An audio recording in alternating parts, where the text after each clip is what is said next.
Welcome to the sinister side, where dark stories and hidden truths come to light. Before we begin, tell us in the comments which country you're watching from and what time of day it is for you. Now, let's uncover the sinister side. Don't forget to subscribe and hit the bell so you never miss a chilling story. Alabama in 1854 was a land of strict social codes, deep-seated traditions, and rigid expectations, particularly for women of prominent families. Among the sprawling cotton plantations and grand estates, the idea of a young woman's value was often tied exclusively to her prospects for marriage. Families measured their daughters in terms of dowries, social connections, beauty, and temperament. And for one young woman, Annabel Whitcomb, life had begun with the misfortune of being deemed inadequate by the very people whose approval mattered most. Annabel was the eldest child of Jonathan Whitcomb, a man of considerable wealth and influence in the county. His mansion, a stately house of white columns and shuttered windows, stood at the center of vast fields where the cotton crops swayed in the warm southern breeze. The Whitcomb name carried weight in the community, commanding respect at church gatherings, social balls, and town councils. Yet within this grand household, Annabel's position was paradoxical. Born into privilege, yet deprived of what society promised to women like her: a husband, a family, and social validation. From an early age, Annabel had been keenly aware of her father's disappointment. Unlike her younger sister, Lillian, who possessed the grace and charm to attract admirers from neighboring plantations, Annabel had always struggled to meet the expectations placed upon her. Her features, though not unattractive, lacked the delicate symmetry prized in the southern belles of the time. Her voice, soft and contemplative, did not carry the vivacity that animated social gatherings. Her mind, sharp and inquisitive, often wandered to subjects deemed inappropriate for young ladies: the workings of the plantation, the lives of the enslaved workers, and the inequities that shaped their world. Jonathan Whitcomb, a man whose identity was inseparable from societal approval, regarded his daughter's difference as a failure of breeding and a threat to the family name. "A woman must be presentable, desirable, and obedient," he would say to his wife in private moments, his tone a mix of frustration and disbelief. "If she cannot attract a husband, she reflects poorly upon all of us. Lillian understands this naturally. Annabel, she does not." His disappointment was not tempered by affection. It was a judgment as absolute as the law of the land. As Annabel entered her late teens, the pressure intensified. Invitations to social events became trials of endurance, each encounter with potential suitors a painful reminder of her father's assessment. She was subjected to scrutiny, her posture, her conversation, her clothing, and her manners analyzed with the meticulous attention of a merciless jury. Every slight misstep, an awkward laugh, a hesitation in speech, a visible disinterest in the frivolous chatter of young men, was catalogued as evidence of her inadequacy. In a society where appearances governed destiny, Annabel felt the weight of envy. Sibyl chains binding her, restricting not just her movements but her very identity. Her mother, a woman of quiet dignity and constrained empathy, offered little defense. Mrs. Whitcomb had been molded by the same social strictures and understood the stakes of maintaining appearances. She provided occasional comfort, whispered reassurances in the privacy of their shared chamber, and attempted to guide Annabel in the art of charm and social grace.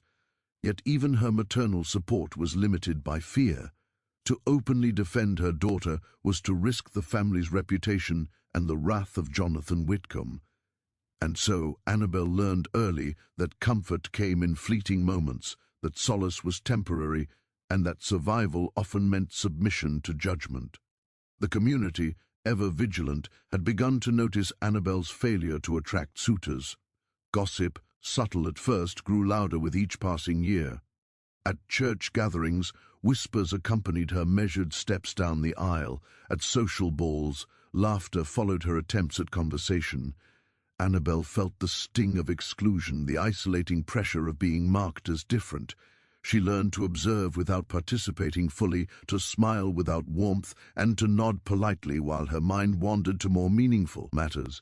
the plight of the enslaved workers she glimpsed in the distance, the labor of the fields, the quiet resilience of those denied agency, and the inequities that shaped every aspect of her world.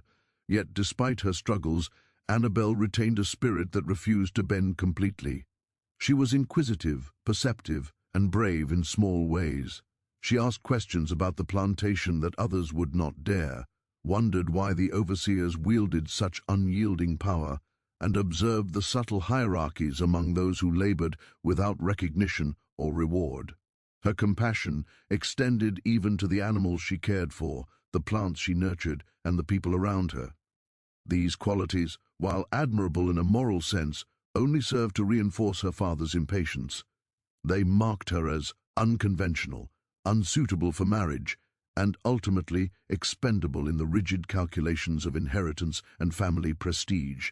The tension in the Whitcomb household reached its peak one evening after a particularly humiliating social gathering. Jonathan Whitcomb had hosted a dinner for influential neighbors, hoping to secure a potential match for Annabel. The evening had been a disaster in his eyes. Annabel's conversation had wandered to her observations of the plantation's workings. Her answers had lacked the polished flirtation he expected, and her behavior had seemed distracted, almost distant. The whispers of disapproval among the guests had not escaped Jonathan's notice, and by the time the carriage returned home, his patience had worn thin. In the quiet of the drawing room, he delivered his verdict. "Annabel," he said, his voice cold and measured, "it has become clear that you will never bring honor to this family through marriage. You are unmarriageable. I cannot afford to indulge your whims any longer." The words struck with a force she had never experienced, cutting deeper than any harshness from peers or strangers. To be declared unmarriageable in a society that valued women primarily for their prospects was to be declared a failure of both identity and purpose. Annabel's mother, seated nearby, looked away, unwilling to confront the severity of her husband's decision. She had long suspected that this moment would come, yet she had hoped for mercy, for compromise, for a gentler path. But Jonathan Whitcomb's mind was resolute. He saw no solution that preserved family honor and rectified the perceived failure. In his calculations, Annabel's removal from the social sphere, her displacement from conventional female roles, was the only viable path. And so Jonathan made the decision that would alter the course of Annabel's life. He would send her to work alongside the enslaved people on the plantation. This was not merely punishment, it was a practical solution, a means to instill labor, humility, and purpose while simultaneously removing her from the scrutiny of polite society. To Jonathan, it was both corrective and expedient, a way to utilize his daughter's presence for the functioning of the estate while resolving the embarrassment of her social inadequacy. Annabel's reaction to this decree was a mixture of shock, disbelief, and humiliation. She had been trained for refinement, taught to manage delicate china, navigate social intricacies, and perform the duties of a genteel young lady. The idea of laboring in the fields, of living among those considered socially inferior, was alien and terrifying. The quarters, with their simple cabins, rough-hewn furniture, and constant toil, were a world apart from the polished floors and ornate chandeliers of the main house. She could not comprehend the reality she was about to enter. Yet even in her fear, a spark of defiance emerged. Annabel questioned the fairness of her father's judgment, the morality of confining her to a life of labor, and the justice of a society that measured women solely by their ability to attract a husband. Her mind, sharp and inquisitive, began to formulate strategies for survival, for understanding, and perhaps even for asserting a form of agency in an environment where every action would be scrutinized, controlled, and interpreted through the lens of hierarchy and race. Her first steps toward the quarters were marked by apprehension and isolation. She observed the enslaved men and women as they worked in the fields, tending to crops with skill, resilience, and a stoic endurance born of necessity. She noticed the way they communicated through glances, gestures, and whispered words, a subtle language of survival that she could barely comprehend. The initial shock of displacement was compounded by the realization that she would now exist in a world where social rank, morality and power intersected in ways far more complex than the parlors of her upbringing had ever revealed. In the first days among the enslaved, Annabelle's clumsiness and ignorance were painfully apparent. She struggled with physical tasks, misjudged the rhythm of labor, and spoke out of turn when attempting to inquire about routines or responsibilities. The workers observed her with a mixture of curiosity, amusement, and cautious judgment. Some whispered to one another, speculating on her origin, her purpose, and the motivations of the master. Others offered subtle guidance, small acts of teaching or correction meant to help her adapt without attracting undue attention. In this new world, Annabelle had to learn quickly that knowledge, observation, and discretion were as valuable as skill or strength. Through humiliation, error, and gradual adjustment, Annabelle began the slow process of adaptation. She recognized that her father's decision, though cruel and rooted in societal prejudice, also provided an opportunity to observe, to learn, and to confront realities beyond the narrow confines of genteel society. The physical labor, harsh living conditions, and moral complexities of the quarters challenged her in ways that social gatherings and polite instruction never could.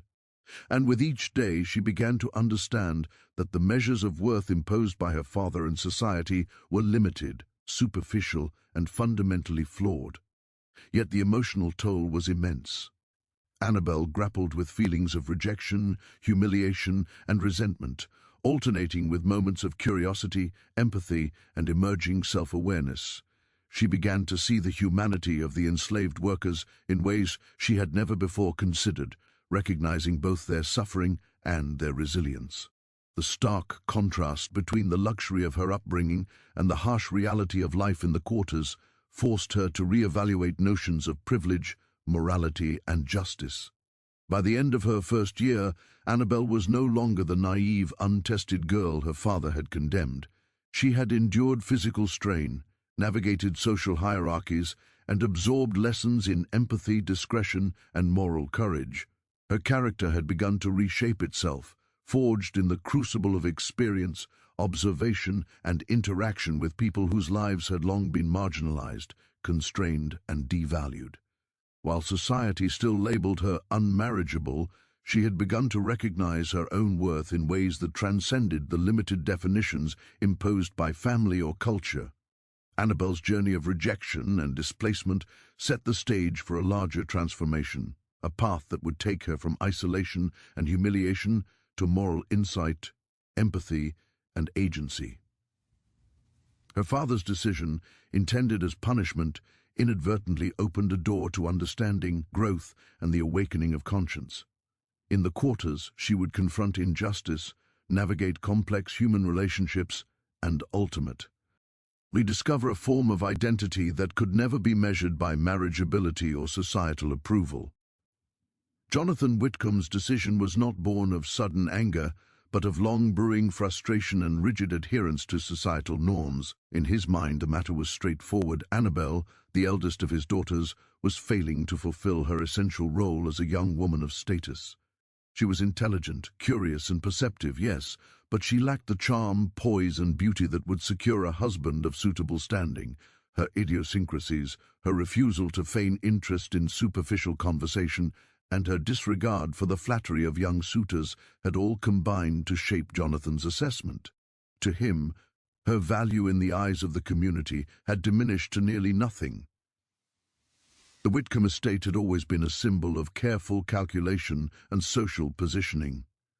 Jonathan prided himself on the family's appearances, the grand mansion, the manicured gardens, the rows of cotton stretching as far as the eye could see, and the propriety of his children. His younger daughter, Lillian, was everything he had hoped for, graceful, charming, and obedient to the societal scripts of femininity. Annabelle, in contrast, posed a risk, not only to the family's reputation, but to Jonathan's own sense of control. Her independent spirit, though admirable in some circles, was intolerable in a society where conformity was prized above all else. After years of failed attempts to mold her into the ideal young woman, Jonathan reached a breaking point. The dinners, church socials, and polite gatherings had yielded nothing. Annabel's awkwardness and lack of interest in courting remained unchanged. The whispers of the community, the raised eyebrows at every gathering, and the subtle mockery behind her back had only intensified his resolve. In his calculation, something more drastic was required. He needed a solution that would simultaneously remove the embarrassment from public view, redirect Annabel's energies, and instill discipline. The idea of sending Annabel to work alongside the enslaved people on the plantation was a decision rooted in both punishment and pragmatism. In Jonathan's mind, labor among the enslaved offered a dual benefit. It would humble Annabel by exposing her to work considered beneath her social station, and it would serve the family's interests by adding her presence to the daily operations of the estate.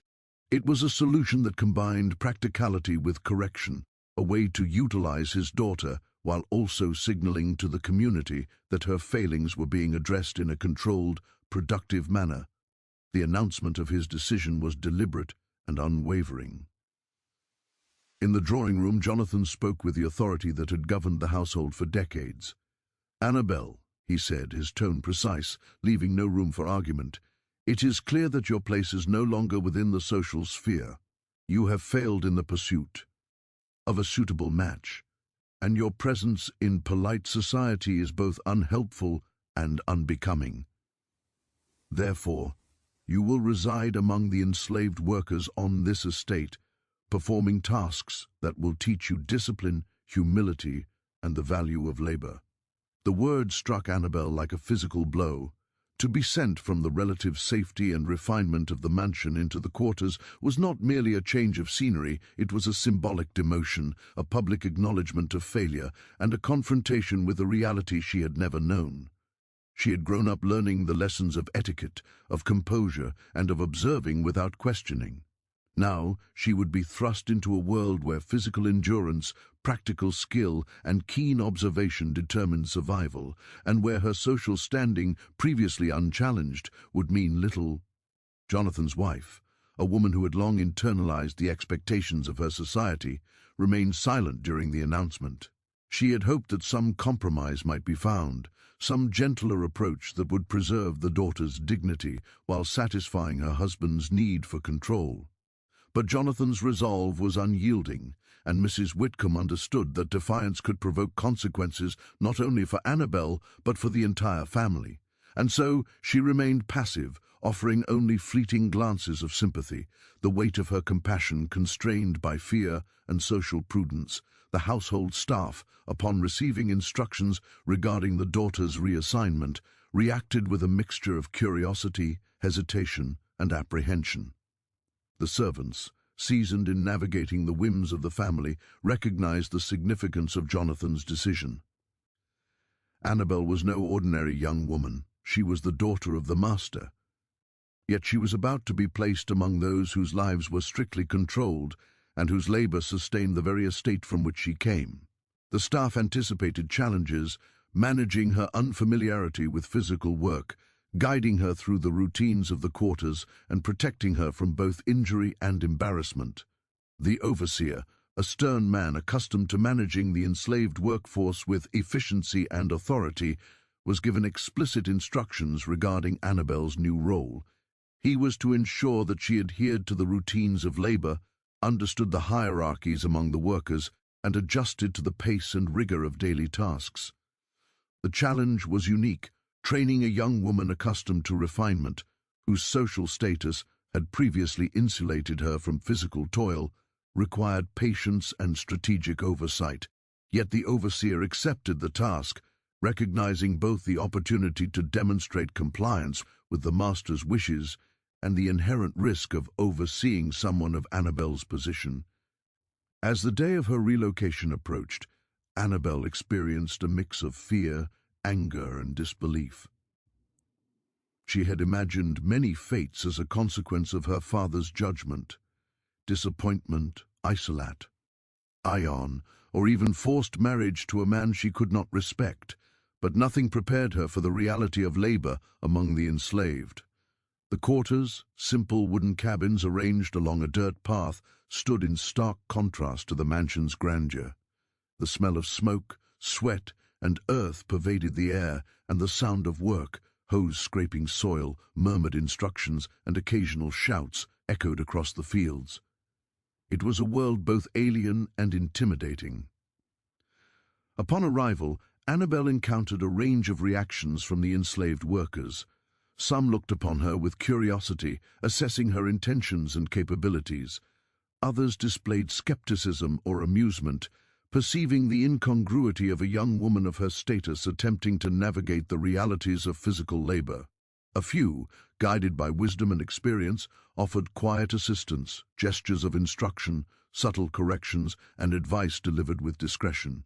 The initial days were a crucible of adjustment, as Annabel struggled to reconcile the expectations instilled by her upbringing with the practical demands of her new environment.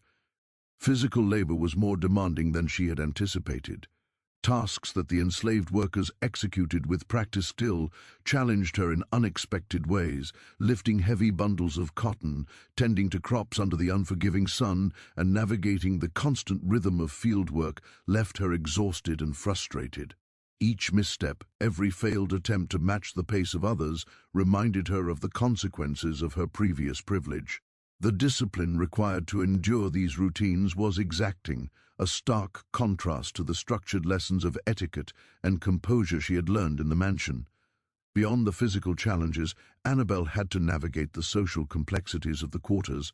She observed the hierarchies among the enslaved men and women, noting the subtle power dynamics that governed relationships, labor assignments, and daily interactions. Communication often occurred in coded language. Glances, gestures, and whispered words conveyed meaning that could protect or endanger. Annabel quickly realized that her position was precarious. She was neither fully of the household nor fully of the quarters, and her actions would be scrutinized from both sides. Despite her initial humiliation and discomfort, Annabel began to recognize the opportunity within her punishment. Exposure to the labor, the routines, and the realities of the enslaved community provided insights that no social gathering or lecture could offer. She observed resilience, intelligence, and ingenuity in the people around her, qualities that had previously been invisible to her privileged perspective. The experience challenged her preconceptions about value, skill, and moral worth, forcing her to reconsider the narrow definitions of success imposed by her father and society. Jonathan Whitcomb, in issuing his decision, believed he was correcting a flaw and restoring order. Yet, he failed to anticipate the unintended consequences of placing Annabel among those whose lives required vigilance, adaptability, and moral fortitude. In his rigid worldview, humility would be instilled, obedience would be reinforced, and social embarrassment would be mitigated. What he could not foresee was the development of empathy, awareness, and resilience within his daughter, qualities that would grow through exposure to injustice, labor, and the quiet dignity of those he had long considered socially inferior. Annabel's first months in the quarters were a period of intense learning. She began to acquire practical skills, cooking, cleaning, mending, and field work, while also observing the subtle social codes that maintained cohesion and survival. The enslaved workers, aware of her unfamiliarity and the potential danger of mistakes, provided instruction in small, deliberate doses. These lessons extended beyond practical knowledge. She learned discretion, patience, and the importance of observation. Every misstep carried a potential consequence, and every success reinforced her growing understanding of agency within constraint. The transition was not without tension.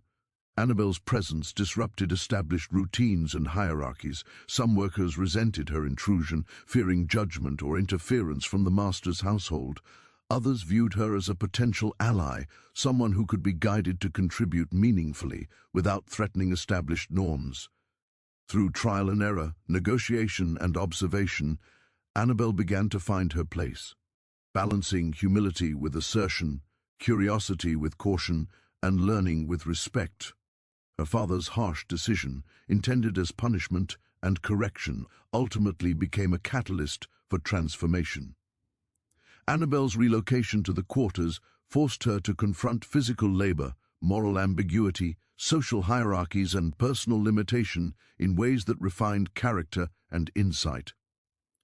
While Jonathan Whitcomb imagined his actions would instill obedience and humility, the experience also cultivated empathy, observation, and moral awareness. Annabelle's journey into the quarters was both exile and education, a crucible in which resilience, understanding, and emerging agency would take root. The weeks turned into months, and the initial shock of relocation gave way to adaptation. Annabelle's perspective evolved as she observed the courage, skill, and intelligence required to navigate life within the quarters. Her initial resentment began to be tempered by recognition of human dignity, survival strategy, and moral complexity. The punishment her father imposed inadvertently offered lessons that the drawing room, the church pew, and the ballroom could never have taught. In conclusion, Jonathan Whitcomb's decision, rooted in societal expectation, personal frustration, and a desire for control, reshaped the trajectory of his daughter's life. What began as a measure of discipline and humiliation evolved into an unforeseen opportunity for growth, insight, and moral awakening. Annabelle's journey into the quarters marked the beginning of a transformation, one that would challenge preconceptions, foster empathy, and ultimately redefine her understanding of herself, her family, and the society in which she lived. The day Annabelle Whitcomb first stepped into the quarters, the air seemed to shift around her. The quarters were unlike anything she had experienced within the walls of the Whitcomb mansion. Gone were the polished floors, crystal chandeliers, and meticulously arranged furniture. In their place stood rows of small wooden cabins, their weathered walls telling stories of generations who had endured toil, hardship, and resilience. The path between the cabins was dust-laden, uneven, and scarred with the constant tread of bare feet. Smoke drifted lazily from cooking fires, mingling with the earthy aroma of tilled soil, sweat, and livestock.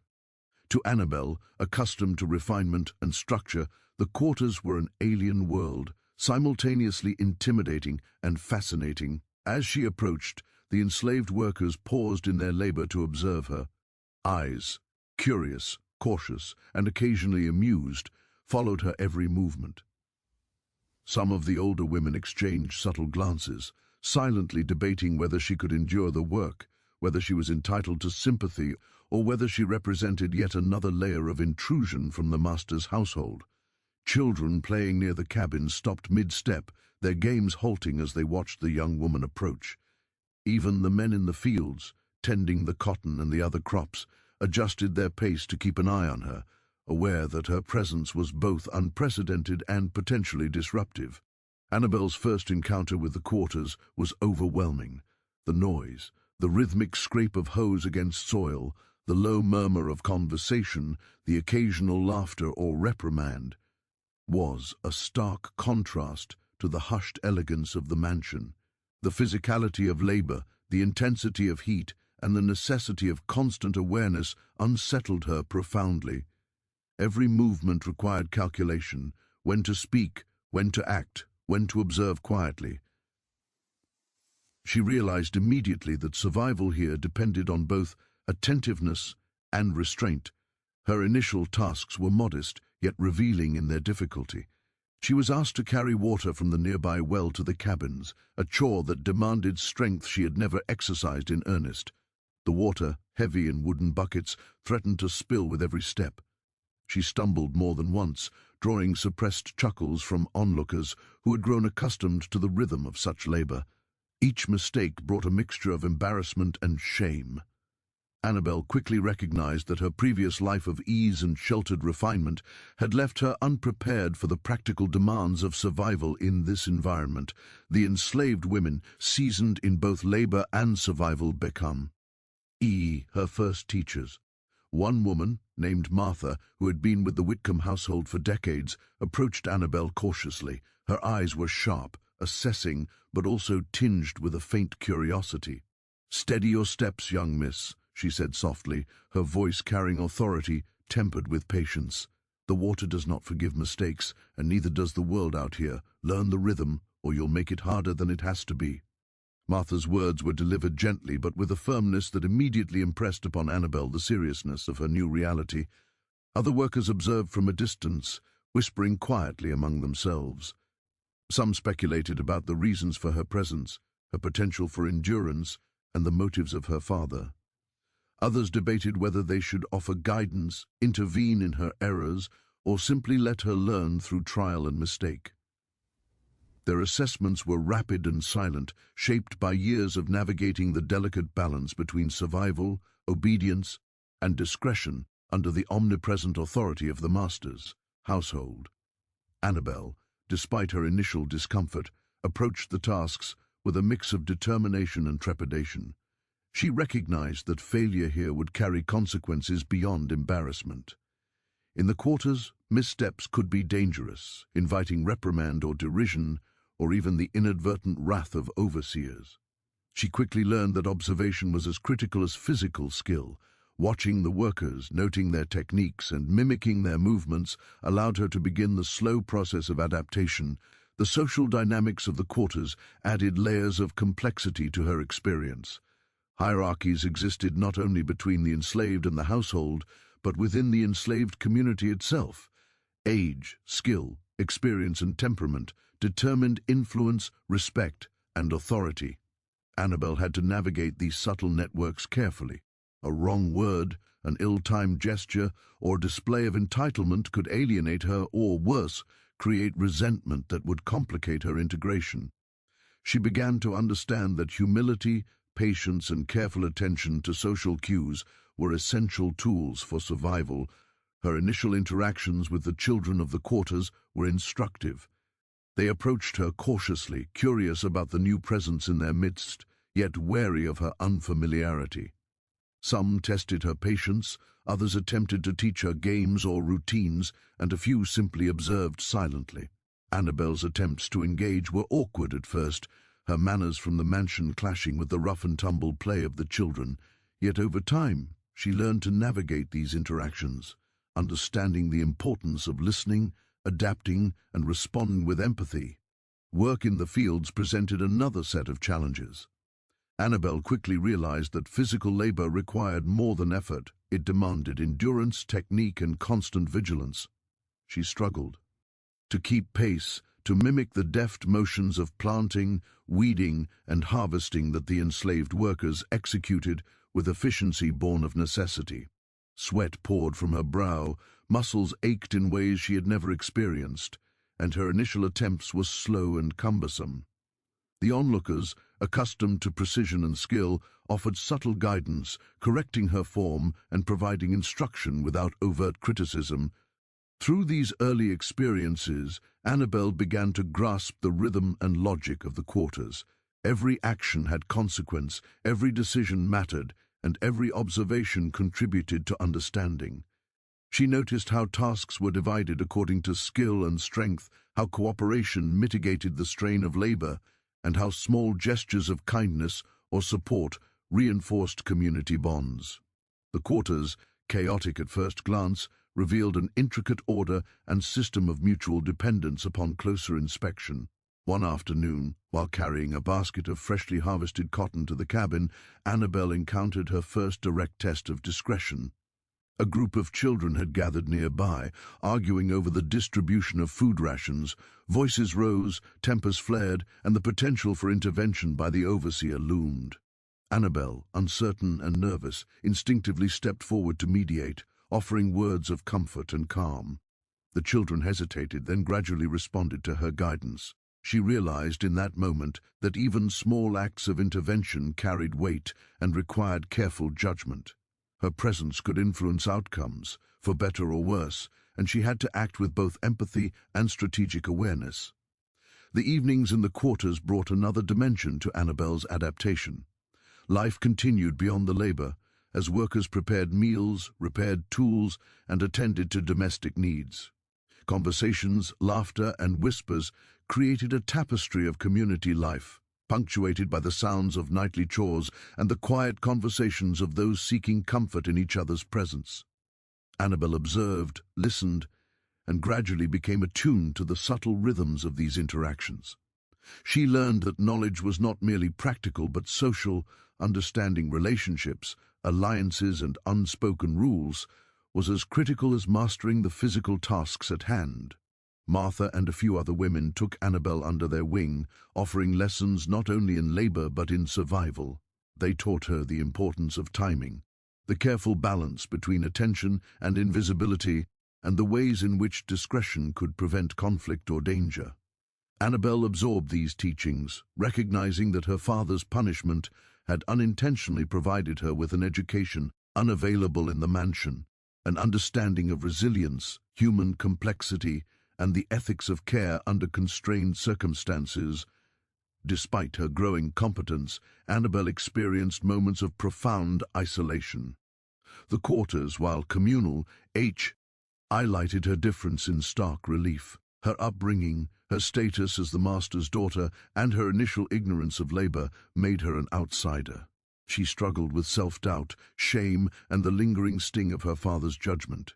Yet these moments of introspection were tempered by the realization that adaptation was possible, that growth required effort, and that her presence, though unconventional, could eventually find acceptance if approached with humility and diligence.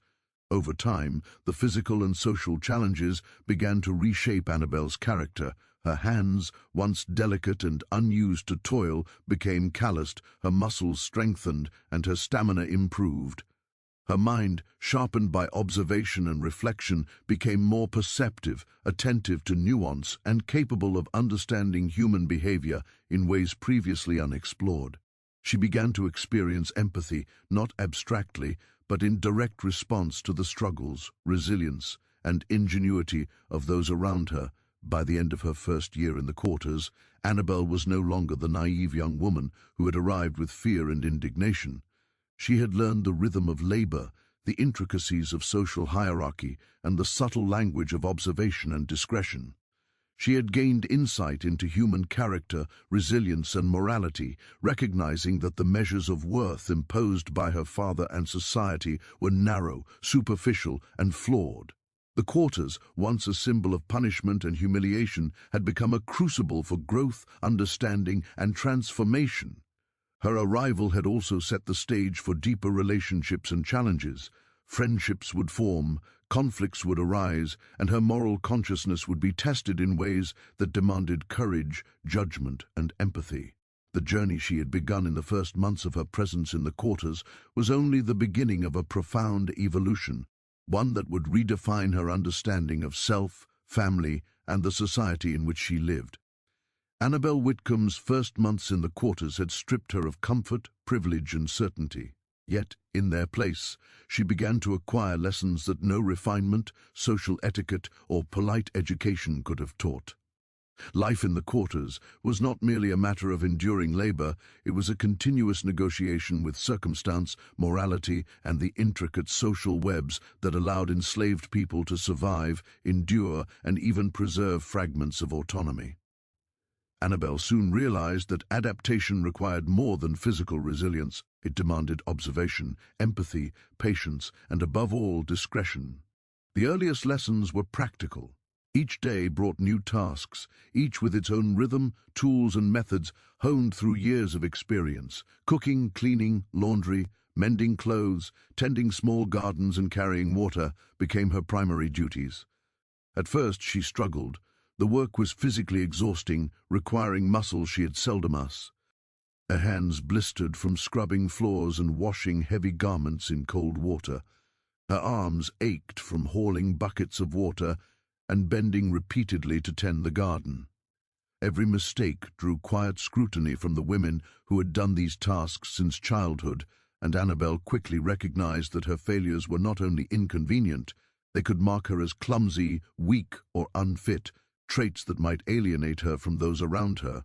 Martha, the older enslaved woman who had taken a cautious interest in her, became her first true teacher. She demonstrated the proper way to carry a heavy bucket without spilling, how to scrub the floors efficiently without straining one's back, and the correct techniques for mending torn garments. But beyond the practical instructions, Martha imparted subtle wisdom. Work is more than just doing, she told Annabel one afternoon as the sun bore down mercilessly. It's about watching, learning, and knowing when to step forward and when to hold back. If you move too fast, too slow, or too loud, you make trouble for yourself. Survival is in the details. Annabel learned to observe the workers closely. She noticed that each person had a distinct method for approaching tasks, a rhythm shaped by strength, experience, and necessity. Some women worked silently, their movements efficient and precise. Others sang quietly as they labored, their voices a soft cadence that seemed to synchronize their efforts. Men in the fields employed tools with practiced skill, their bodies moving in fluid motions honed over years of toil. Annabel realized that imitation alone would not suffice. She needed to internalize the logic, timing, and strategy behind each motion to perform effectively. Observation extended beyond labor into social interaction. Annabel quickly discovered that the quarters were governed by unspoken rules. Respect, hierarchy, and alliances were carefully maintained, often communicated through subtle gestures, glances, and tone of voice. Misinterpretation could lead to isolation, conflict, or worse. She began to note the nuances of communication, how a nod from an elder signaled approval, how a sideways glance indicated disapproval, and how whispered warnings could prevent accidents or punishment. The lessons were subtle but critical. Survival required understanding not just what to do, but how, when, and with whom. Annabel's early mistakes were numerous, yet each carried its own lesson. She once dropped a basket of freshly harvested cotton, scattering the contents across the dirt path. The overseer's sharp glare and the workers' stifled laughter reminded her that error came at a cost. She spent hours cleaning, carrying each piece carefully, and in doing so she learned patience and attention to detail. Another time, she misread the instructions for mending a tear in a garment, sewing it incorrectly. Martha corrected her, but the lesson lingered. Skill required practice, but mastery required humility and receptiveness to guidance. The physical lessons were inseparable from moral and ethical ones. Annabel observed how enslaved people treated one another with a combination of care, caution, and strategy. They shared knowledge, protected each other from potential harm, and negotiated social challenges with intelligence and subtlety. She realized that morality in the quarters was practical as well as ethical. It was about survival, solidarity, and maintaining a measure of dignity in the face of oppression. Acts of kindness were often tempered by necessity, yet they were no less significant for their discretion. Discretion itself became a crucial lesson. Annabel learned quickly that not all actions could be visible, nor all intentions shared openly. Gossip, surveillance, and the ever-present authority of the overseer and master meant that even small missteps could have serious consequences. She learned to measure her words, to act deliberately, and to recognize when silence was more valuable than speech. In this environment, wisdom was as much about restraint as it was about action. The lessons of empathy were perhaps the most profound. Annabel had grown up in an environment that emphasized class, hierarchy, and social performance, but the quarters exposed her to a different kind of knowledge, the lived reality of people who endured injustice daily, yet maintained resilience, intelligence, and humanity. She observed mothers comforting children after a harsh day in the fields, elders offering advice to younger workers navigating the dangers of labor, and friendships that transcended exhaustion and scarcity. These moments reshaped her understanding of human value, challenging assumptions instilled by family and society. Annabel also began to understand the complexities of power within the quarters. Though enslaved individuals lacked legal authority, they exercised influence through relationships, skill, and strategy. Small acts, sharing food, offering assistance, providing information, could shift dynamics, protect individuals, or ensure cooperation. Annabel noticed that those who understood these dynamics thrived, while those who ignored them suffered. The lessons of survival were therefore intertwined with social intelligence. Knowing the personalities, histories, and motivations of those around her was as important as knowing how to cook, clean, or harvest. Conflict was inevitable, and it provided additional lessons. Annabel encountered moments of tension with peers who resented her intrusion or questioned her competence. One day, a young woman named Selma confronted her over a misunderstanding about shared work in the kitchen. Their voices rose, and the risk of drawing attention from the overseer was real. Through careful listening, apology, and negotiation, Annabel learned to resolve disputes without escalating them. She realized that conflict management required patience, empathy, and the ability to see the situation from multiple perspectives, a skill that would prove invaluable throughout her time in the quarters. The physical endurance developed in the quarters was inseparable from emotional resilience.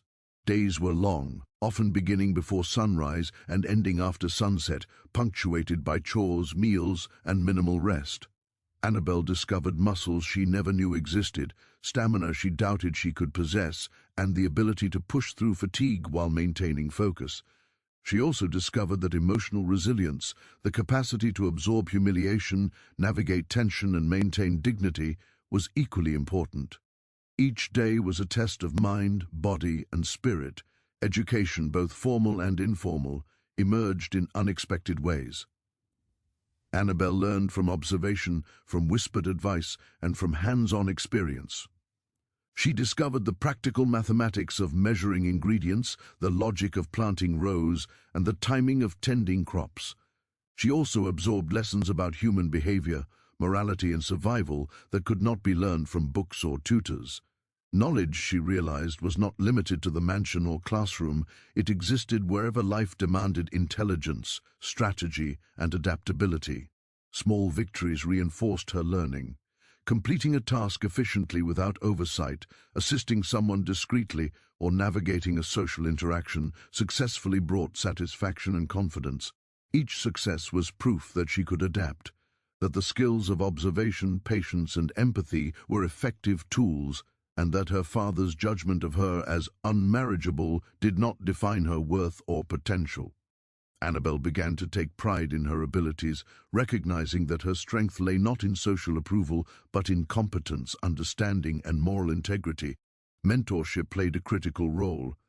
Martha and a few other seasoned women guided Annabel, providing instruction not only in labor, but in judgment, discretion, and ethical behavior.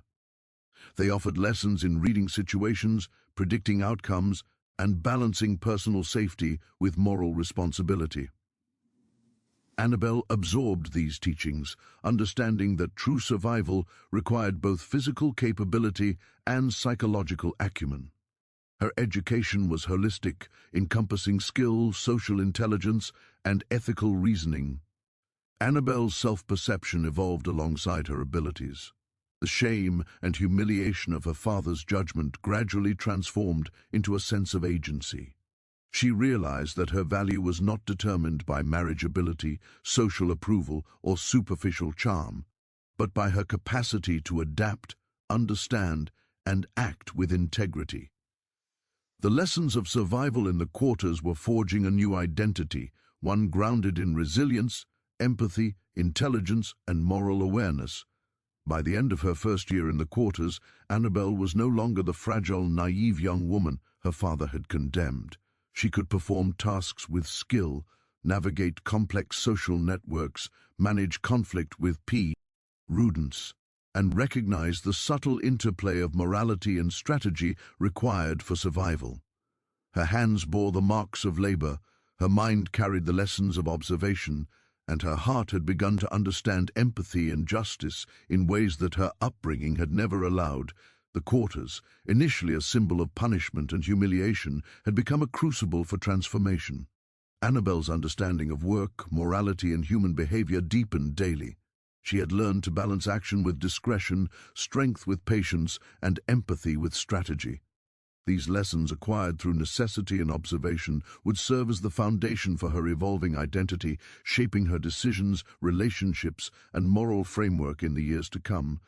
Through the relentless rhythm of labor, the subtle instruction of her mentors, and the intricate social dynamics of the quarters, Annabel discovered that survival was as much about intelligence and ethics as it was about strength. She emerged from each day a little wiser, a little stronger, and more attuned to the complexities of life, both within the quarters and beyond. The lessons of survival were no longer abstract. They were lived, embodied, and inseparable from her growing understanding of herself and the world around her. Life in the quarters demanded more than endurance and skill. It required social navigation, the ability to form relationships, and the patience to resolve conflicts without causing harm. For Annabel Whitcomb, this aspect of her new life proved as challenging as any physical labor. Raised in the insulated world of the mansion, where interactions were carefully curated and authority went unchallenged, she now faced a community where survival depended on understanding human behavior in its most immediate and practical form. Here, friendships could provide safety and support, while conflicts could threaten both well-being and standing within the group. The first friendships Annabel formed were tentative, built on observation and small gestures of cooperation. Martha, the older woman who had taken on the role of mentor, remained her closest guide. Martha's influence extended beyond labor instruction. She modeled how to interact with others, how to navigate disputes discreetly, and how to extend kindness without exposing oneself to danger. "You must learn to read people, child," Martha said one afternoon as they worked side by side washing clothes. "Some will help you without question, some will challenge you, and some will test you just to see how you respond. Watch, listen, and move carefully. Friendships here are earned, not given freely." Annabel observed the young women and men around her, noting patterns of behavior and interaction. One young girl, Celia, intrigued Annabel with her quick wit and fearless approach to tasks. Despite the differences in age and experience, Celia's playful energy and keen intelligence drew Annabel in. Together, they learned to support one another, sharing advice on how to lift heavy objects without strain, offering encouragement when a task seemed impossible, and exchanging small stories to pass the time. These moments of camaraderie were the foundation of a friendship built on mutual respect, trust, and the understanding that survival depended on cooperation. Yet friendships were not easily maintained. The quarters were a microcosm of tension and hierarchy, where competition for limited resources, attention, and favor could strain relationships. Annabel quickly learned that jealousy and resentment were common. When she completed tasks efficiently, some workers whispered behind her back, questioning her motives or mocking her successes. Others resented the attention she received from Martha or other respected figures in the quarters. Annabel began to understand that success was never purely personal. It had social consequences that had to be navigated with care.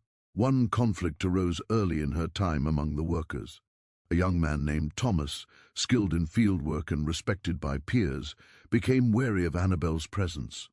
He viewed her as an outsider, someone who had not yet earned her place, and he challenged her authority in a small but pointed manner.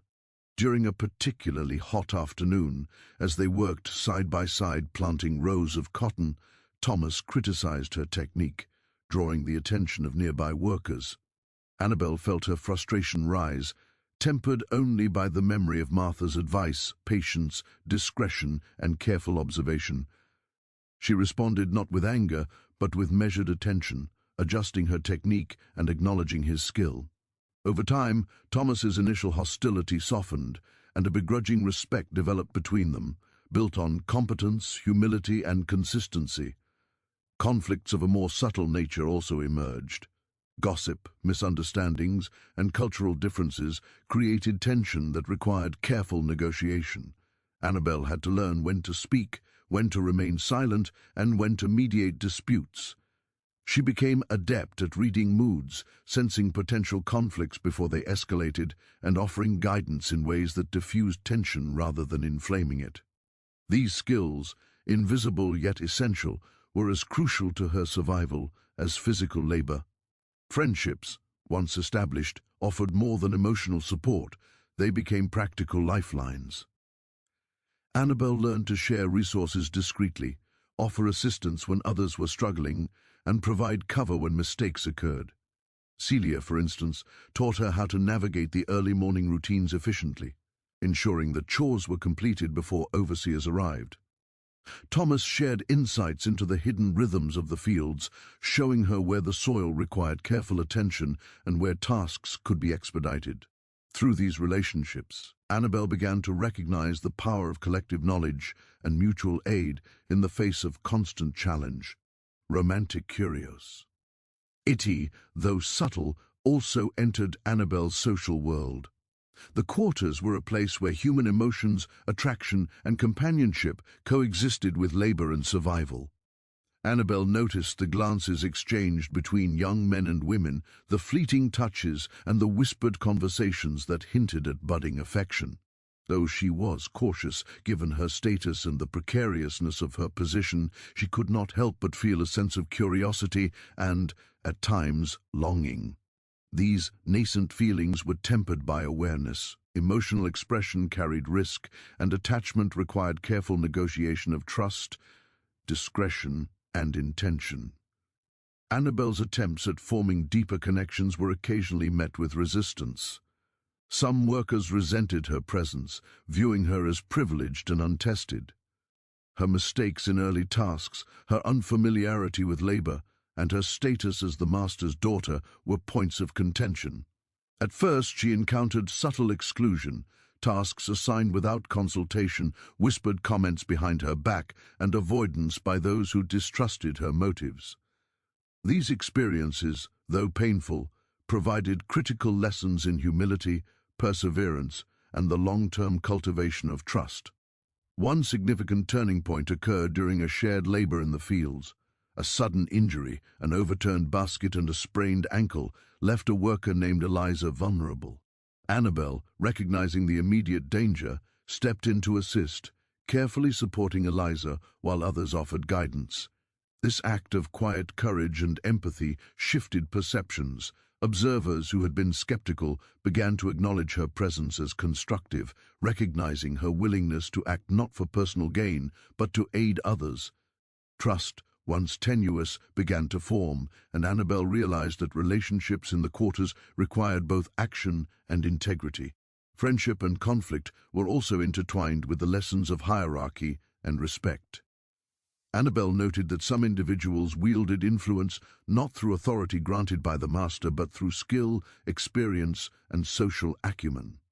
Recognizing and respecting these figures was essential. She learned to observe without overstepping, to contribute without dominating, and to seek guidance without appearing dependent.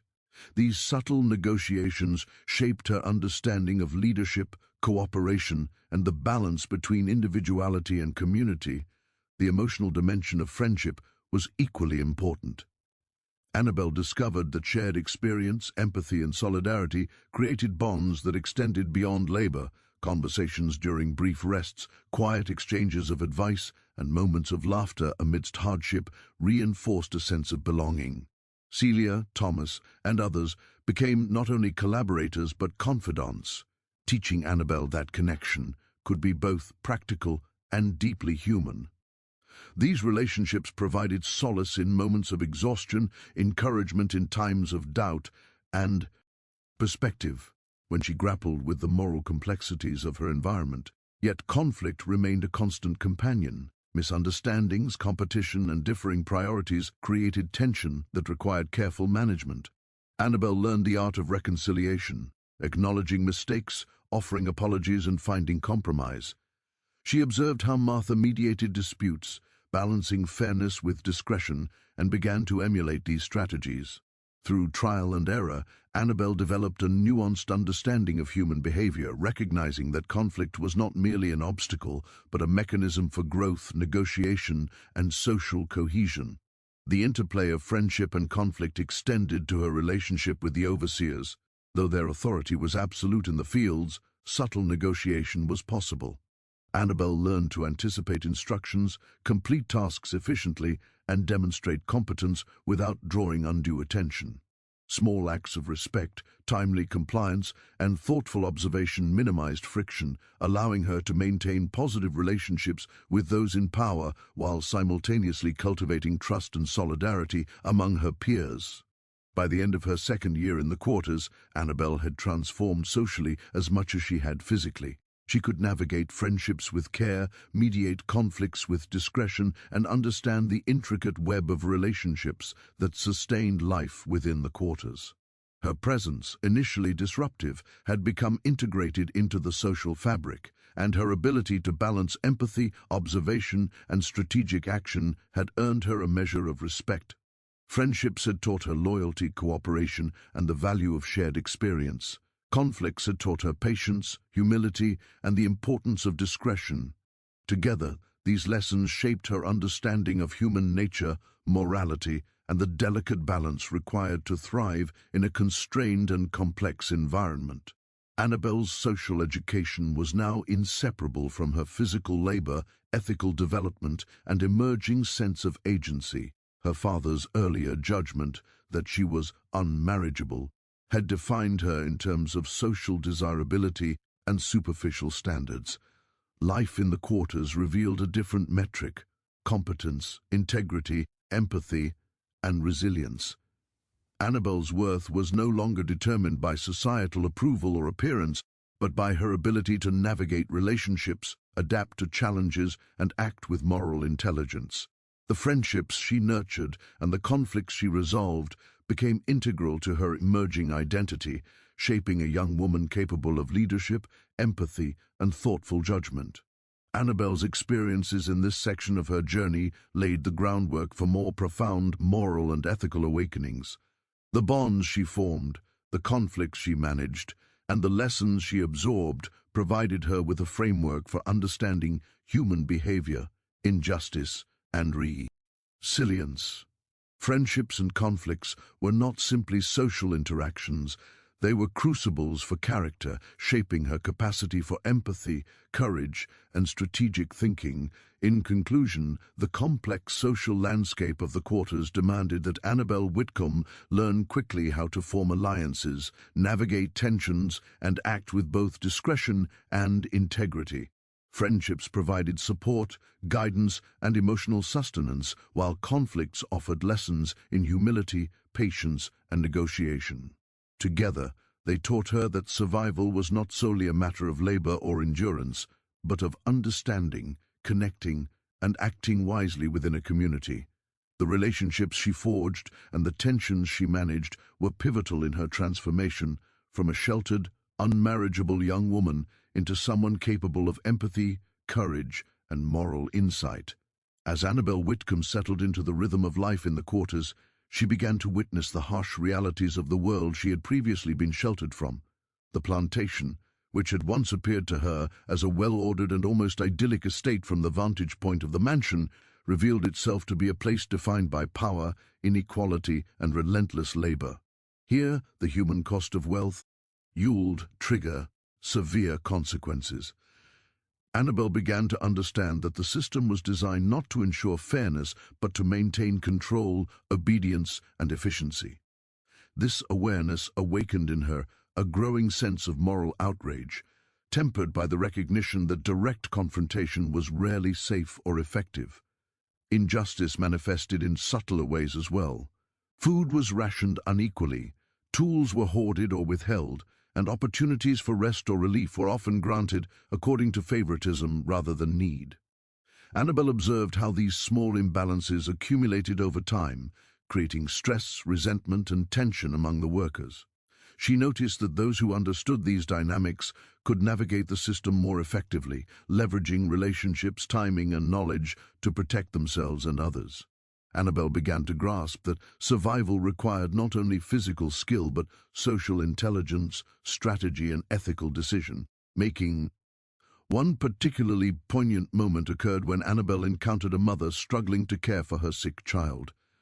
The child had contracted a fever, likely exacerbated by exhaustion and inadequate nutrition. The mother, despite her own fatigue, was determined to provide comfort and care, yet she lacked the resources and support to do so effectively. Annabelle offered assistance, fetching water, preparing a simple broth, and staying nearby to provide comfort. Through this experience, she witnessed the intersection of injustice, resilience, and human compassion. Even in the face of systemic oppression, acts of kindness and solidarity persisted, revealing the strength and humanity of those whom society sought to marginalize. Annabelle's observations extended beyond the immediate labor environment. She noticed the broader structures of inequality that governed the plantation and the region. Enslaved people were denied autonomy, subjected to arbitrary authority, and commodified for the profit of their owners. Their lives were constrained by laws, customs, and social expectations designed to suppress resistance and enforce submission. Annabelle began to comprehend the depth of this oppression, recognizing that it was not merely the result of individual cruelty, but a system maintained by economic interest, social norms, and widespread complicity. The moral lessons were compounded by her own position within the hierarchy.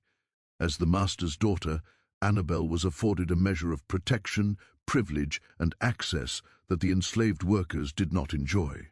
She was simultaneously inside and outside the system, witnessing its injustices firsthand while retaining the ability to navigate consequences differently. This duality created both discomfort and opportunity. She felt guilt for her relative safety and privilege, yet she also recognized that her perspective could inform action, careful, measured, and strategic, within the constraints imposed by the environment. Injustice was not limited to overt acts of violence or punishment. Annabelle observed the psychological toll of oppression, the constant vigilance required to avoid disfavor, the suppression of personal expression, and the enduring anxiety of living under surveillance. Workers had to negotiate their words and actions carefully, balancing honesty with caution, loyalty with self-preservation. These dynamics created a complex moral landscape in which ethical choices were rarely straightforward and where survival often required compromise and subtlety. One day, a dispute arose over a portion of harvested crops. Two workers, each exhausted from the day's labor, claimed ownership of the same bundle. The argument escalated quickly, drawing attention from the overseer. Annabelle, having observed similar conflicts before, intervened cautiously. She proposed a compromise, suggesting that the bundle be divided equally and the disagreement documented for the overseer's later approval. Her suggestion was accepted, not because she held formal authority, but because it demonstrated practical wisdom and an understanding of fairness within the constraints of the environment. This episode reinforced her understanding that justice in the quarters required negotiation, discretion, and a nuanced approach rather than rigid adherence to principle alone. Annabelle also witnessed the resilience of those subjected to injustice. Despite physical exhaustion, emotional strain, and systemic oppression, workers found ways to assert agency, protect one another, and preserve dignity. They shared knowledge, offered assistance, and maintained traditions and rituals that reinforced community bonds. Annabelle began to recognize that resilience was not merely about enduring suffering, but about cultivating strategies for survival, solidarity, and subtle resistance. These lessons challenged her previous assumptions about strength, courage, and moral fortitude. The juxtaposition of Annabelle's upbringing and her experiences in the quarters sharpened her moral awareness. She had grown up in a world where appearances, propriety, and social approval determined value. In the quarters, she learned that character, resilience, and empathy were far more important measures of worth. Acts of courage, solidarity, and strategic action revealed depth of character, while superficial markers of status held little relevance. Annabelle began to question the ethical framework of her family, her community, and the society that had deemed her unmarriageable while perpetuating systemic injustice. Injustice also highlighted the limits of her agency. Annabelle could offer assistance, mediate disputes, and provide support, but she could not dismantle the structures of oppression. She had to learn to act within constraints, choosing interventions carefully to maximize positive impact while minimizing risk. This required judgment, foresight, and moral courage. Each decision carried weight, and miscalculation could have severe consequences, not only for herself, but for those around her. Through witnessing injustice, Annabelle's empathy deepened. She began to understand the lived experiences of those subjected to systemic oppression, recognizing both their suffering and their resilience. She learned to listen attentively, observe carefully, and act judiciously. Her moral compass evolved, guided not by abstract principles alone, but by practical considerations, human relationships, and the lived realities of a community navigating oppression. Annabelle's awareness of injustice also fueled a desire to learn and understand more. She asked questions of Martha and other experienced workers, seeking insight into historical patterns, strategies for survival, and the moral reasoning underlying daily choices. She learned about subtle acts of resistance, the ways workers protected one another, and the methods by which they preserved dignity despite relentless oppression. Each story, each observation, reinforced the complexity of life in the quarters and the depth of human resilience. The psychological impact of witnessing injustice was profound. Annabelle experienced frustration, guilt, and anger, emotions previously unfamiliar to her in such intensity. She grappled with the tension between empathy and caution, the desire to intervene and the need to protect herself. These emotional challenges were as demanding as the physical labor, shaping her character, judgment, and moral reasoning.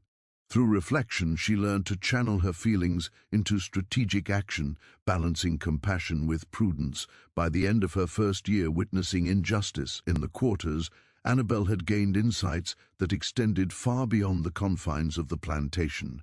She had learned to navigate complex social dynamics, recognize ethical nuances, and act with both empathy and strategy. She understood the systemic nature of oppression, the interplay of power and survival, and the moral courage required to act responsibly within constrained circumstances. These lessons would inform her decisions, relationships, and ethical framework in the years to come. Annabelle's experiences revealed a central truth: justice and morality were not abstract ideals to be applied indiscriminately, but practical principles to be interpreted and enacted within the constraints of a complex, unequal world. Acts of courage, kindness, and solidarity carried real consequences and demanded careful consideration. Survival, integrity, and empathy were intertwined, each reinforcing the other. In conclusion, witnessing injustice transformed Annabelle Whitcomb in ways her father could never have anticipated. Life in the quarters exposed her to physical danger, moral complexity, and the lived realities of systemic oppression. She learned to navigate these challenges with empathy, discretion, and strategic thought. A moral awareness deepened, her understanding of human behavior sharpened, and her capacity for action within constraints grew. The lessons she absorbed in the face of injustice would remain foundational, shaping her character, judgment, and emerging sense of purpose as she continued her journey within the quarters and beyond. As the months passed in the quarters, Annabelle Whitcomb's transformation became increasingly evident. She was no longer the sheltered, naive girl who had arrived from the mansion, unprepared for labor or the intricate social dynamics of the enslaved community. Her hands bore the calluses of hard work, her body had grown stronger and more resilient, and her mind had become attuned to observation, strategy, and empathy. But it was in moments of moral challenge, when danger and injustice intersected, that Annabelle's courage was truly tested, and where the lessons of survival crystallized into acts of bravery. The first significant act of courage occurred during a hot afternoon in the fields. Samuel, the young man who had struggled with the pace of labor, was once again struggling under the overseer's watchful eye. The overseer, Mr. Hawkins, had little patience for perceived weakness. Samuel faltered, dropping a heavy bundle of cotton, and the whip cracked in the air, its sound both sharp and terrifying. Annabelle, who had learned to balance observation with discretion, felt an instinctive urge to intervene. Yet, she knew that acting rashly could bring punishment upon herself or worsen Samuel's situation. Drawing upon the lessons imparted by Martha and her growing understanding of the quarters dynamics, she acted with precision and timing. She stepped forward quietly, helping Samuel to stabilize the bundle and redirecting his efforts without drawing overt attention from the overseer. Her actions were subtle, almost invisible, yet they carried profound significance. Samuel was spared further injury, and Annabel earned the quiet respect of those who witnessed her discretion and courage. She had learned that bravery did not always involve confrontation. It could also be found in strategic action, careful intervention, and protection offered without fanfare. This understanding would guide many of her subsequent acts of courage, each shaped by context, timing, and moral awareness. Another test of courage arose within the quarters themselves, where interpersonal tensions occasionally escalated into open conflict. A young woman named Selma, previously wary of Annabel's presence, faced a dispute over shared resources, tools, food, and workspace.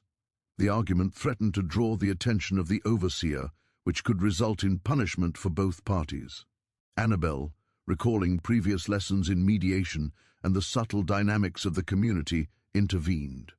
She proposed a compromise, distributing the disputed resources in a manner that addressed both parties' needs while avoiding escalation. Her intervention required confidence, diplomacy, and courage, for any misstep could have drawn punitive attention or social backlash. Yet the outcome was successful.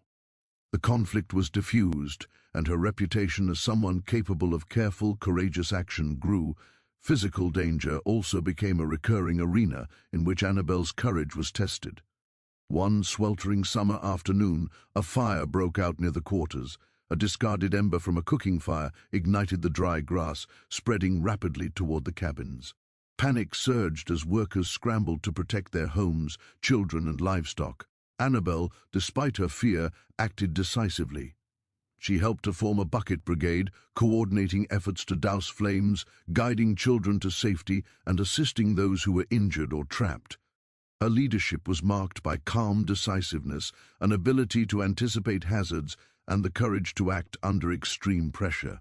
The fire was eventually contained with minimal damage, and Annabel's role in the response earned her the trust and admiration of the community. Courage was not only physical or strategic, but also moral. Annabel witnessed injustices that demanded intervention, often at personal risk. She observed Mr. Hawkins administering harsh punishments to workers for minor mistakes. Though she could not openly challenge the overseer, she found ways to mitigate harm. She discreetly offered assistance to those punished, providing water, tending wounds, and offering words of reassurance.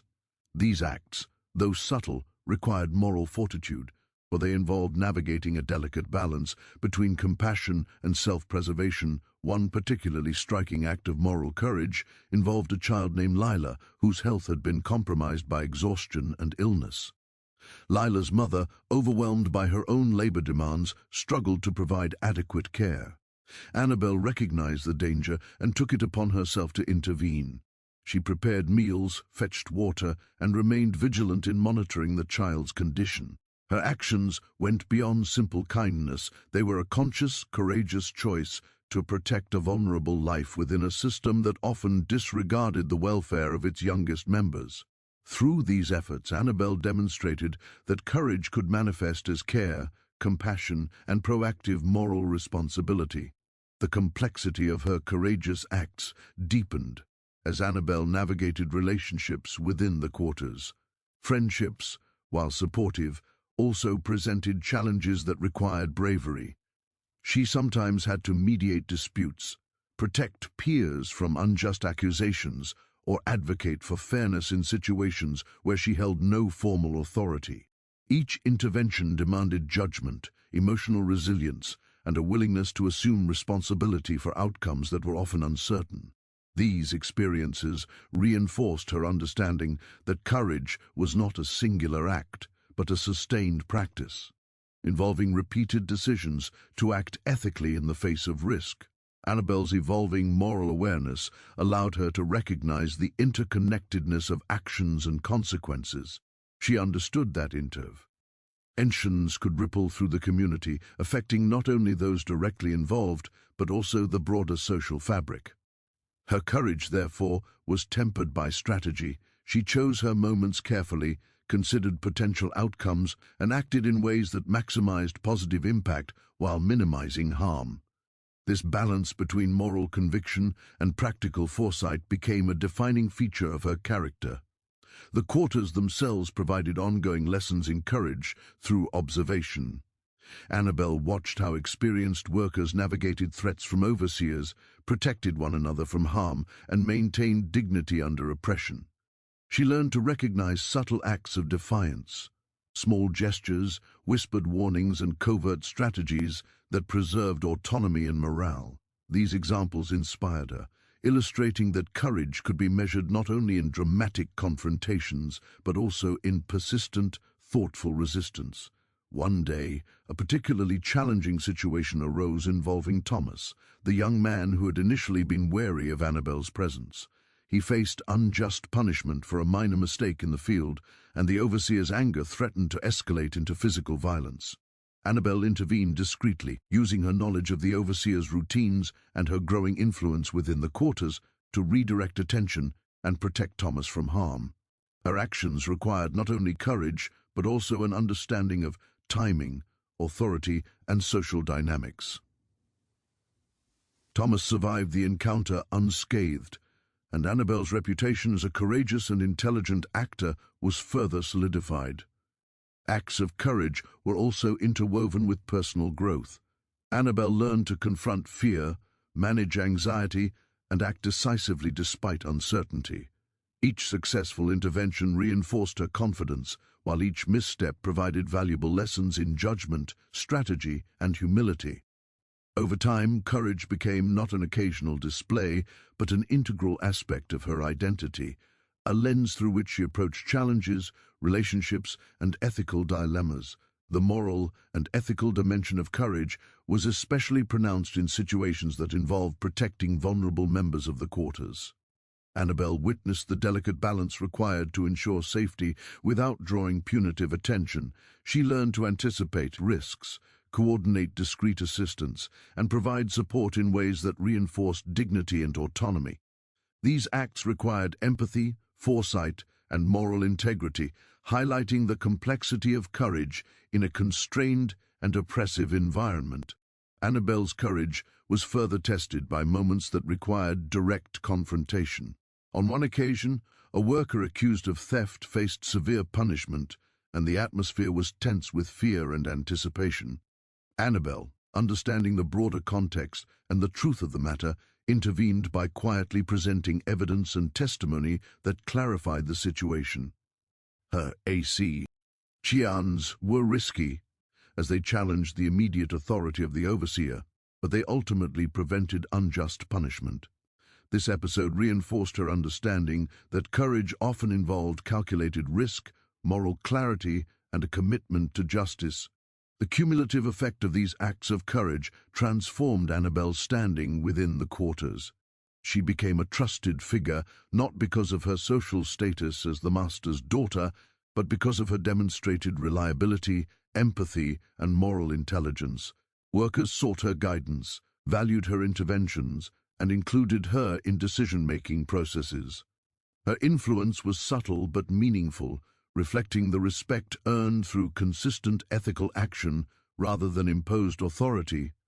Annabel's courage also extended to self-reflection and personal accountability. She recognized the limitations of her knowledge, the risks inherent in intervention, and the need for continuous learning. Each act of bravery was accompanied by reflection. What were the consequences? Could the outcome have been improved? Did the intervention respect the dignity and autonomy of those involved? This process of reflection reinforced her growth, ensuring that courage was always tempered by wisdom and responsibility. By the end of her time in the quarters, Annabel's acts of courage were no longer isolated incidents, but a consistent pattern of ethical and practical engagement. She had learned to navigate danger, protect others, mediate conflicts, and intervene thoughtfully in situations of injustice. Her courage was informed by experience, observation, and moral reasoning, making her a formidable presence despite her youth and original social status. In conclusion, Annabel Whitcomb's experiences in the quarters revealed the multifaceted nature of courage. It was physical, moral, strategic, and relational, requiring observation, empathy, and foresight. Through subtle interventions, acts of protection, and thoughtful engagement with injustice, she demonstrated bravery that went beyond mere fearlessness. Her courage was rooted in an understanding of context, consequence, and ethical responsibility. These acts not only safeguarded those around her, but also solidified her own moral and social identity, marking her transformation from a sheltered, unmarriageable young woman into someone capable of agency, leadership, and profound moral insight. The years Annabel Whitcomb spent in the quarters had reshaped her in ways that were both profound and irreversible. When she first arrived, she was a fragile, unmarriageable girl, confined by the narrow expectations of her father and the world of the mansion. She had been instructed in etiquette, decorum, and superficial accomplishments, yet she had no preparation for the complexities of life beyond the polished floors and crystal chandeliers. The quarters had become her crucible, forging resilience, wisdom, and moral awareness through labor, observation, and human interaction. By the time she reached the end of her stay, she had undergone a transformation that extended far beyond physical endurance or social skill. She had become someone capable of profound empathy, strategic thought, and courageous moral action. The first aspect of Annabel's transformation was physical. Her hands, once delicate and untested, bore the calluses of months and years of labor. Her arms, shoulders, and back had grown strong from lifting, carrying, and planting. Muscles she had never known now allowed her to complete tasks with efficiency and skill. Each movement in the fields or the cabins was no longer awkward but deliberate, informed by observation and repetition. The physicality of her existence in the quarters was more than survival, it was empowerment. She had learned that strength was not only bodily but also mental, and that endurance, physical, emotional, and moral, was the foundation upon which all other aspects of her growth rested. The second aspect of her transformation was social. Annabel had entered the quarters as an outsider, her social status and her father's shadow both alienating and exposing her. She was forced to navigate complex networks of relationships, hierarchies, and alliances without formal authority or guaranteed respect. Through careful observation, subtle negotiation, and repeated acts of integrity, she earned the trust and respect of those around her. Friendships developed into mutual support networks, and conflicts became lessons in empathy, patience, and discretion.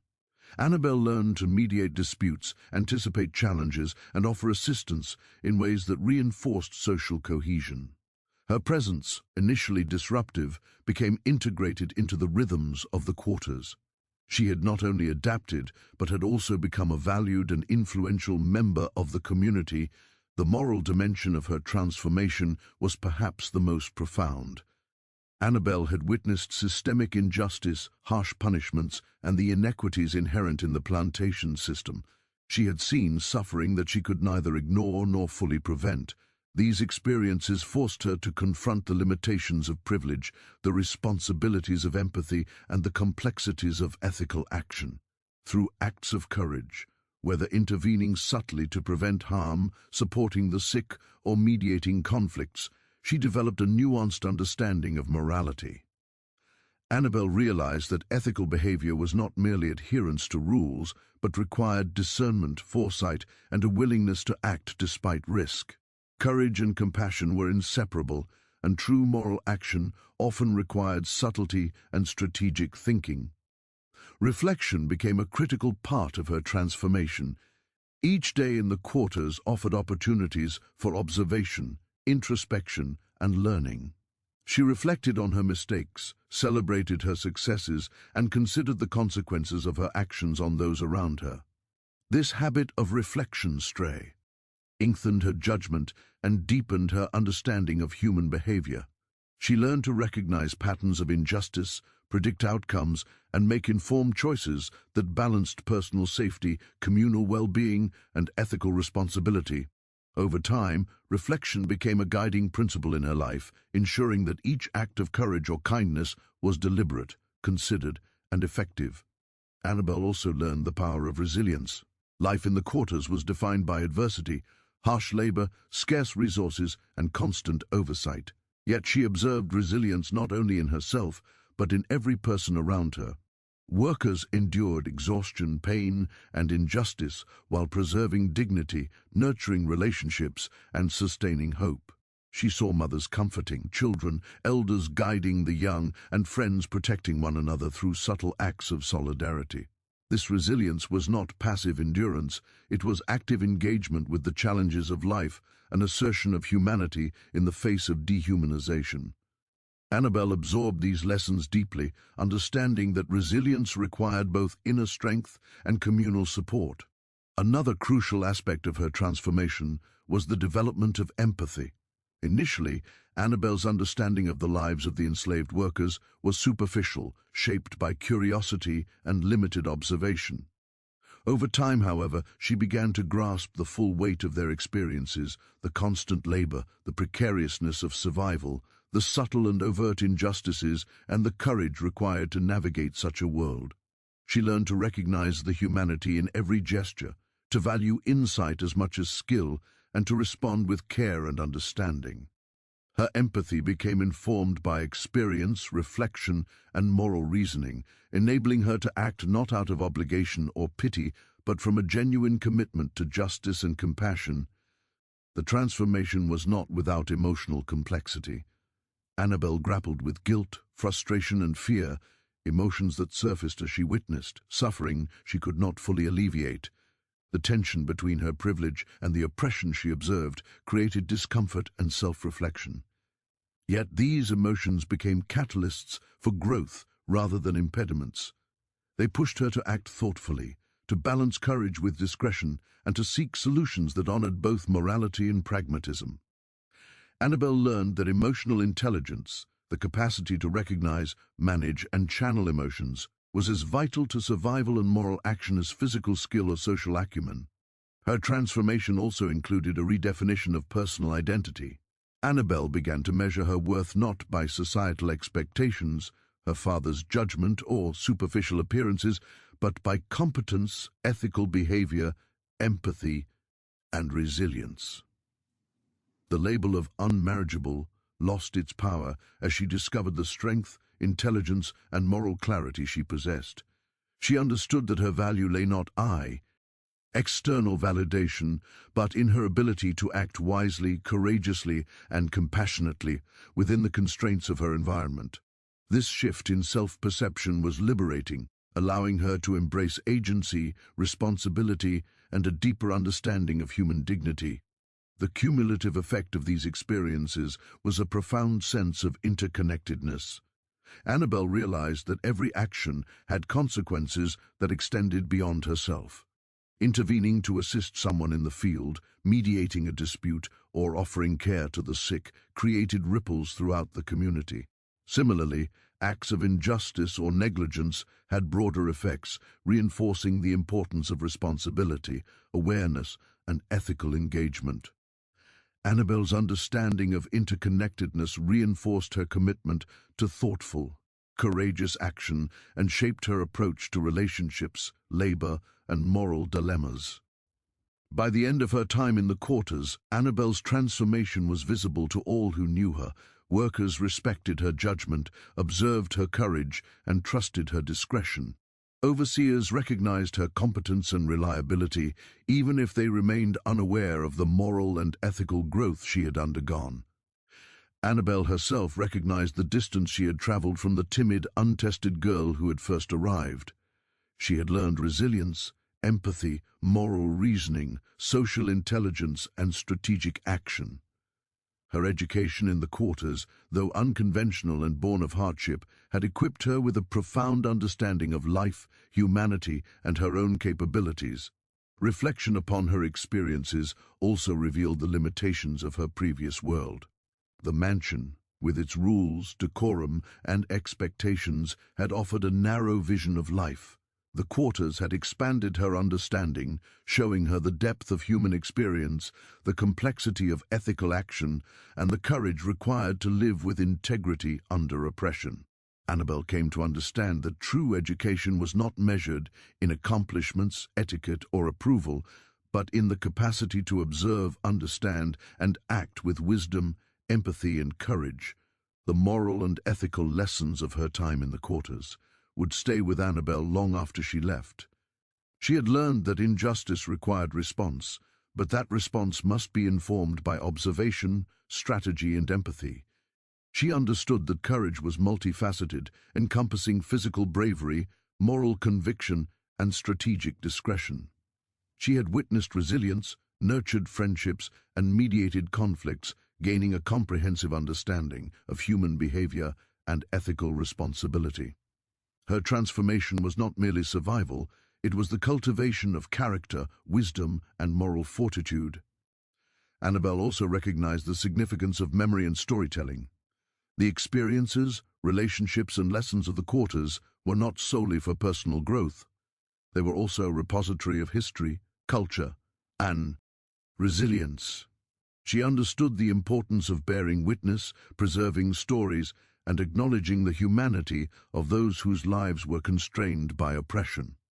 Her reflection included gratitude for the mentorship of individuals like Martha, the courage of her peers, and the shared humanity that had sustained life in the quarters despite adversity. In reflecting upon her journey, Annabel saw the integration of all aspects of her transformation: physical endurance, social intelligence, moral courage, empathy, resilience, and reflection were not separate skills, but interconnected elements of her evolving identity. Each challenge, act of courage, friendship, and conflict had contributed to a cohesive understanding of life within the quarters and beyond. She recognized that transformation was an ongoing process, one that required continuous engagement with the world, ethical reflection, and the courage to act despite uncertainty. Ultimately, Annabel's transformation was a reclamation of agency and humanity. She had entered the quarters as a subject of her father's judgment and society's expectations. She emerged as a self-aware, morally grounded, and courageous individual capable of acting ethically, supporting others, and navigating the complexities of a constrained and unequal world. Her identity was no longer defined by external labels or superficial standards, but by her actions, choices, and moral integrity. The lessons of her transformation extended beyond personal growth. Annabel had developed a profound understanding of justice, empathy, and resilience that could inform her interactions with others and her broader role in society. She had learned that leadership and influence were not conferred by privilege, but earned through integrity, competence, and ethical action. She understood that morality required courage, strategy, and attentiveness to context, and that human dignity could be preserved and nurtured even in the harshest circumstances. In conclusion, Annabel Whitcomb's time in the quarters represented a journey of profound transformation. Through labor, observation, reflection, and ethical engagement, she developed physical resilience, social intelligence, moral courage, and empathetic insight. She navigated injustice, formed friendships, mediated conflicts, and acted courageously in the face of danger. Her experiences reshaped her understanding of self, human behavior, and moral responsibility, allowing her to emerge as a capable, courageous, and ethically grounded individual. The lessons she carried would remain with her for the rest of her life, a testament to the transformative power of adversity, observation, and deliberate action. Annabel's journey revealed that true growth is often born of hardship, and that the crucible of life, when approached with empathy, courage, and reflection, can forge character, wisdom, and enduring strength.